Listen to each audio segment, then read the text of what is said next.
믿음의 가족 여러분, 오늘 하루도 주님의 은혜 안에서 평안하셨습니까? 우리 모두는 나이와 상관없이 하나님과의 관계를 소중히 여기며 활발한 믿음 생활을 하고 있습니다.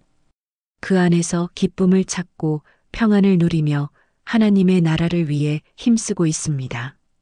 하지만 때로는 이런 생각을 해보신 적은 없으십니까? 이 모든 헌신과 열정 속에서 정작 가장 중요한 나 자신을 잃어버리고 있지는 않은지, 하나님께서는 나를 사랑하라고 하셨는데 그 사랑이 다른 사람들에게로만 향하고 있지는 않은지, 그리고 바쁜 일상 속에서 하나님과의 친밀한 영적 대화가 형식적인 묵상과 기도로 변질되고 있지는 않은지 말입니다. 정말 그렇지 않습니까? 오늘 우리는 믿음의 삶을 살아가고 있는 우리 모두에게 더욱 깊은 은혜와 지혜를 더할 4가지 진리를 함께 나누고자 합니다.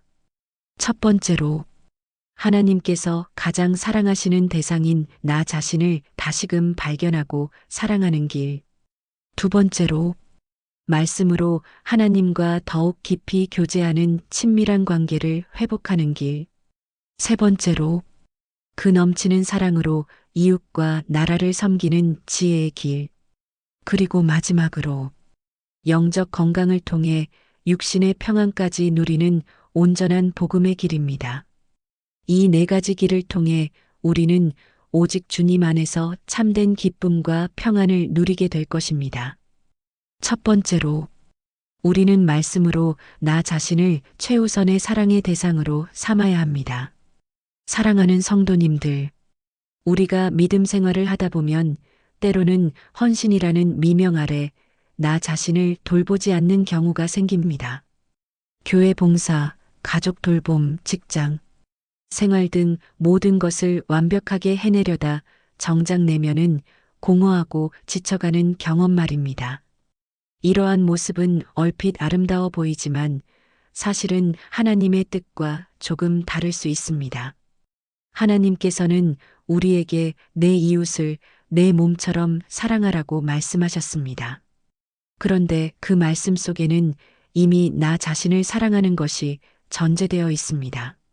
나 자신을 귀하게 여기고 사랑하지 않는다면 어떻게 다른 사람을 진심으로 사랑할 수 있겠습니까? 하나님께서는 이웃 사랑에 앞서 나를 사랑하라고 하셨습니다. 왜냐하면 내가 하나님의 형상대로 지음받은 가장 귀한 존재이기 때문입니다. 우리가 하나님의 작품임을 잊고 스스로를 하찮게 여기거나 귀하지 않게 대할 때 우리의 영혼은 병들어가기 시작합니다. 마치 고장난 기계처럼 우리의 삶의 균형은 깨지고 마음의 평안은 사라집니다. 우리 함께 말씀을 찾아봅시다. 창세기 1장 27절. 하나님이 자기 형상 곧 하나님의 형상대로 사람을 창조하시되 남자와 여자를 창조하시고. 이 말씀은 우리 존재의 근본을 밝히고 있습니다. 우리는 우연히 생겨난 존재가 아닙니다. 하나님의 손길로 빚어진 가장 아름다운 작품입니다. 이 진리를 마음 깊이 새길 때 우리는 나 자신을 사랑하고 존중해야 할 이유를 발견하게 됩니다. 사랑하는 성도님들, 자신을 사랑한다는 것은 무엇을 의미합니까? 그것은 매일 말씀 거울을 통해 나를 바라보는 것입니다. 나는 누구인가? 나는 하나님의 사랑받는 자녀이다. 나는 주님의 피로 값주고 산 존귀한 존재이다. 매일 아침 눈을 뜰 때마다 이 진리를 되새기는 것입니다. 예를 들어볼까요? 아침에 일어나 거울을 보며 이렇게 고백해 보십시오. 주님, 오늘 하루도 저를 주님의 형상으로 지으시고 사랑해 주시니 감사합니다. 주님께서 저를 사랑하시듯 저도 저 자신을 사랑하고 귀하게 대하겠습니다. 이런 작은 고백과 함께 시편 139편 14절의 말씀을 묵상하는 것입니다. 시편 139편 14절. 내가 주께 감사하옴은 나를 지으심이 심히 기묘하심이라 주께서 하시는 일이 기이함을 내 영혼이 잘 아나이다. 이 말씀은 우리가 얼마나 놀랍고 기묘하게 창조되었는지 선포하고 있습니다. 우리가 느끼는 육신의 연약함이나 외적인 부족함은 중요하지 않습니다. 중요한 것은 하나님께서 나를 가장 아름답고 귀하게 창조하셨다는 영적 진리입니다. 사랑하는 믿음의 가족 여러분, 성경 말씀으로 나 자신을 사랑하는 것은 결코 이기적인 행동이 아닙니다. 오히려 하나님의 뜻을 따르는 가장 온전한 순종의 길입니다. 내가 하나님의 사랑을 온전히 깨닫고 나 자신을 사랑할 때 그 사랑이 넘쳐 다른 사람들에게로 흘러갈 수 있기 때문입니다. 그러므로 오늘부터 매일 아침 말씀 거울을 통해 가장 귀한 존재인 나 자신을 사랑하고 존중하는 삶을 시작해 보시기를 주님의 이름으로 축원합니다. 두 번째로, 우리는 말씀으로 하나님과의 관계를 견고히 하는 길을 걸어가야 합니다. 사랑하는 성도님들, 우리가 평생에 걸쳐 가장 공들이고 힘써야 할 관계는 바로 하나님과의 관계입니다. 사람과의 관계도 소중하지만 하나님과의 관계는 우리의 영원한 운명을 결정하는 가장 중요한 관계이기 때문입니다. 그런데 이 관계를 어떻게 견고하게 할 수 있을까요? 바로 말씀과 기도를 통해서입니다. 말씀은 하나님께서 우리에게 직접 말씀하시는 통로이고, 기도는 우리가 하나님께 아뢰는 대화의 통로입니다. 이 두 가지가 균형을 이룰 때 우리는 하나님과의 친밀한 관계 속으로 깊이 들어가게 됩니다. 여러분, 혹시 하나님과의 대화가 막연하게 느껴질 때가 있으십니까? 무슨 기도를 해야 할지 모르겠고 말씀을 읽어도 머리에 들어오지 않는 경험 말입니다. 그것은 우리의 영적 대화가 한쪽으로 기울어져 있기 때문일 수 있습니다. 우리가 말만 하고 하나님의 음성에 귀 기울이지 않거나 또는 듣기만 하고 응답하지 않는 것처럼 말입니다. 하나님과의 관계는 오고 가는 대화 속에서 깊어집니다. 그리고 그 대화의 가장 확실한 내용은 바로 성경 말씀에 담겨 있습니다. 우리 함께 말씀을 찾아봅시다. 디모데후서 3장 16절. 모든 성경은 하나님의 감동으로 된 것으로 교훈과 책망과 바르게 함과 의로 교육하기에 유익하니. 이 말씀은 성경이 단순한 인간의 기록이 아니라 하나님의 호흡이 담긴 살아있는 말씀임을 선포하고 있습니다. 성경을 읽는다는 것은 곧 하나님의 마음과 뜻을 헤아리는 것입니다. 나를 향한 하나님의 계획과 사랑을 발견하는 것입니다. 그렇다면 어떻게 말씀으로 하나님과 영적 대화를 할 수 있을까요? 매일 묵상하는 시간을 갖는 것입니다. 단순히 성경을 통독하는 것을 넘어 한 구절 한 구절을 깊이 생각하며 그 말씀이 오늘 나에게 어떤 의미로 다가오는지 묻는 것입니다. 예를 들어보겠습니다. 요한복음 3장 16절. 하나님이 세상을 이처럼 사랑하사 독생자를 주셨으니 이는 그를 믿는 자마다 멸망하지 않고 영생을 얻게 하려 하심이라. 이 말씀을 묵상한다고 가정해 보십시오. 하나님이 세상을 사랑하사 세상 속에 나도 포함되어 있구나. 하나님께서 나를 이처럼 사랑하시는구나. 독생자를 주셨으니 나 같은 죄인을 위해 아낌없이 하나뿐인 아들까지 내어주셨구나. 그 사랑은 얼마나 크고 깊은가. 멸망하지 않고 영생을 얻게 하려 하심이라. 나는 영원한 생명을 얻은 존재이구나. 이 세상의 어떤 고난과 어려움도 나의 영원한 운명을 바꾸지 못하는구나. 이렇게 한 구절을 여러 번 반복해서 읽고 묵상하며 그 속에서 나를 향한 하나님의 사랑을 발견하고 깨닫는 것입니다. 그리고 그 깨달음을 가지고 하나님께 기도하는 것입니다. 주님, 저를 이처럼 사랑해 주셔서 감사합니다. 세상의 어떤 것보다 주님과의 관계를 가장 소중히 여기며 살겠습니다. 사랑하는 믿음의 가족 여러분, 말씀을 묵상하는 것은 마치 하나님께서 차려주신 영적인 식탁에서 식사하는 것과 같습니다. 매일 그 식탁에 앉아 영의 양식을 취할 때 우리의 영혼은 건강해지고 하나님과의 관계는 더욱 견고해질 것입니다. 그렇게 말씀으로 세워진 관계는 우리의 삶을 흔들리지 않는 반석 위에 굳건히 세워줄 것입니다. 세 번째로, 우리는 이웃과 나라를 내 몸처럼 사랑하는 지혜의 길을 걸어가야 합니다.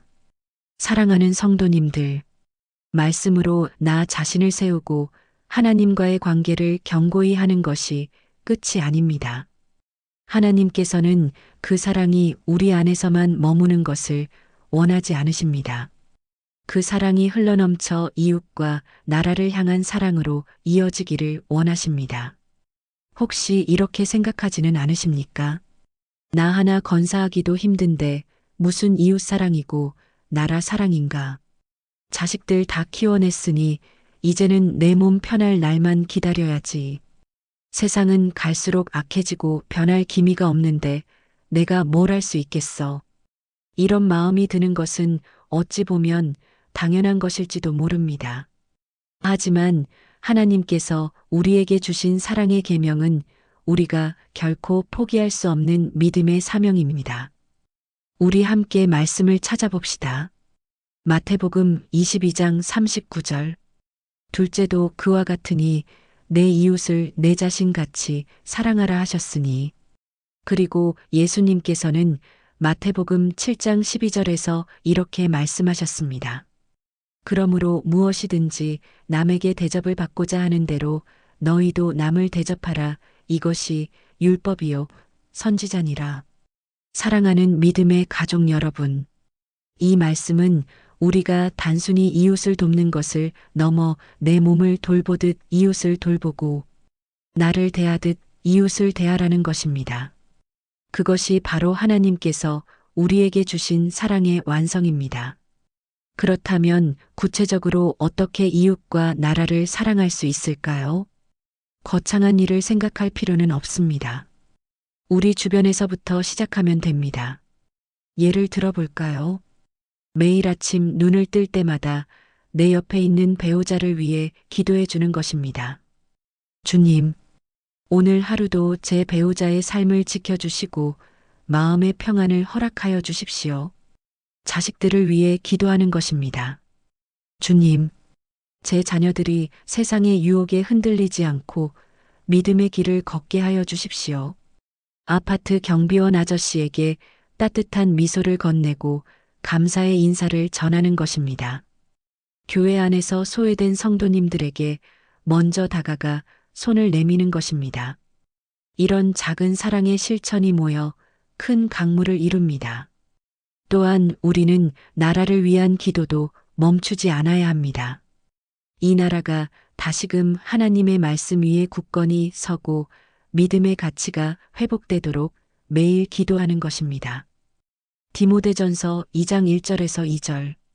그러므로 내가 첫째로 권하노니 모든 사람을 위하여 간구와 기도와 도구와 감사를 하되 임금들과 높은 지위에 있는 모든 사람을 위하여 하라. 이는 우리가 모든 경건과 단정함으로 고요하고 평안한 생활을 하려 함이라. 사랑하는 성도님들, 말씀으로 나를 세우고 하나님과의 관계를 견고히 하는 것은 결국 이웃과 나라를 사랑하는 열매로 나타나야 합니다. 우리가 사랑을 받을 때만 기뻐하는 것이 아니라 사랑을 베풀 때 진정한 기쁨과 평안을 얻게 됩니다. 사랑을 실천하는 지혜로운 삶은 우리의 노년을 더욱 의미 있고 풍요롭게 만들어줄 것입니다. 네 번째로, 우리는 영적 건강이 육체적 건강을 지키는 길임을 알아야 합니다. 사랑하는 믿음의 가족 여러분, 우리가 나이를 먹어가면서 가장 크게 느끼는 것은 아마도 육신의 연약함일 것입니다. 여기저기 아프고 예전 같지 않은 몸을 보며 많은 분들이 마음의 불안을 느끼십니다. 하지만 성경은 우리에게 영적 건강이 육체적 건강의 근본임을 가르쳐 줍니다. 어떻게 영적 건강이 육체적 건강에 영향을 미칠까요? 우리의 영혼은 하나님과의 관계를 통해 살아 숨쉬는 존재입니다. 그런데 우리가 말씀에서 멀어지고 기도를 게을리하며 영적 양식을 취하지 않을 때 우리의 영혼은 병들고 메말라 갑니다. 영적으로 병든 상태가 지속되면 마음에는 불안과 염려와 걱정이 가득 차게 됩니다. 이러한 부정적인 감정들은 육체적인 질병으로 이어지기 쉽습니다. 스트레스는 만병의 근원이라는 말이 있듯이 마음의 평화가 깨지면 우리의 몸도 함께 무너지게 되는 것입니다. 반대로 우리가 말씀과 기도로 영적 건강을 잘 유지할 때 우리의 마음에는 평안과 기쁨이 넘치게 됩니다. 하나님께서 주시는 평안은 세상이 주는 것과는 비교할 수 없는 평안입니다. 우리 함께 말씀을 찾아봅시다. 빌립보서 4장 6절에서 7절. 아무것도 염려하지 말고 다만 모든 일에 기도와 간구로 너희 구할 것을 감사함으로 하나님께 아뢰라. 그리하면 모든 지각에 뛰어난 하나님의 평강이 그리스도 예수 안에서 너희 마음과 생각을 지키시리라. 이 말씀은 우리가 염려를 하나님께 맡길 때 그분이 주시는 평강이 우리의 마음과 생각을 지켜주신다고 약속하고 있습니다. 이 평강은 곧 우리의 육체적인 건강을 지키는 가장 강력한 보호막이 되는 것입니다. 사랑하는 성도님들, 질병과 고통이 없는 평안한 노후를 준비하기를 원하십니까? 그렇다면 먼저 영적 건강을 돌보십시오. 매일 아침 하나님께 나아가 말씀을 묵상하고 기도로 대화하십시오. 그럴 때 하나님께서 우리의 영혼을 평안으로 채워주실 것입니다. 예를 들어보겠습니다. 아침에 일어나서 말씀 한 구절을 읽고 묵상한 후 하루를 시작하는 것입니다. 주님, 오늘 하루도 저의 모든 염려를 주님께 맡깁니다. 저의 마음과 생각을 주님의 평강으로 지켜주십시오. 그리고 질병의 고통이 있을 때마다 그 고통에 집중하기보다 하나님께서 주신 말씀의 약속을 붙잡고 기도하는 것입니다. 주님, 제게 건강의 고통이 있지만 주님은 저의 치료자이심을 믿습니다. 저의 영혼이 먼저 평안함으로 채워져 이 고통을 이겨낼 힘을 주십시오. 이러한 영적 훈련은 우리의 마음을 긍정적으로 바꾸고 면역력을 높여주며 질병을 이겨낼 힘을 줍니다. 영혼의 평안함이 곧 육체의 평안함으로 이어지는 놀라운 기적을 경험하게 될 것입니다. 사랑하는 믿음의 가족 여러분, 오늘 우리는 성경 말씀으로 우리 자신을 세우는 4가지 지혜의 길에 대해 함께 나누었습니다. 첫째로, 말씀으로 나 자신을 하나님의 형상대로 지어진 귀한 존재로 여기고 사랑하는 길. 둘째로, 말씀과 기도로 하나님과의 관계를 견고히 하는 길. 셋째로, 흘러넘치는 사랑으로 이웃과 나라를 섬기는 길. 넷째로, 영적 건강이 육체적 건강을 지키는 길. 이 4가지 길을 따라 걸어가실 때 우리의 영혼은 강건해지고 우리의 삶은 흔들리지 않는 반석 위에 서게 될 것입니다. 매일 성경 말씀을 묵상하며 하나님과 깊은 영적 대화를 나누고 그 안에서 주시는 사랑으로 나 자신과 이웃을 사랑하는 지혜의 삶을 사시기를 간절히 기도합니다. 그렇게 할 때 우리는 질병과 고통이 없는 평안함으로 노후를 준비하는 복된 삶을 살게 될 것입니다. 오늘 나눈 말씀이 여러분의 삶에 큰 위로와 힘이 되기를 소망합니다. 오늘 말씀이 은혜가 되셨다면 좋아요를 눌러주시고 댓글로 여러분의 삶에 적용된 말씀과 간증을 나누어 주십시오. 여러분의 나눔이 또 다른 영혼에게 큰 도전과 용기가 될 것입니다. 주님의 이름으로 사랑하고 축복합니다. 다음 이 시간에도 말씀으로 함께 세워가는 귀한 시간으로 다시 만나 뵙겠습니다. 샬롬.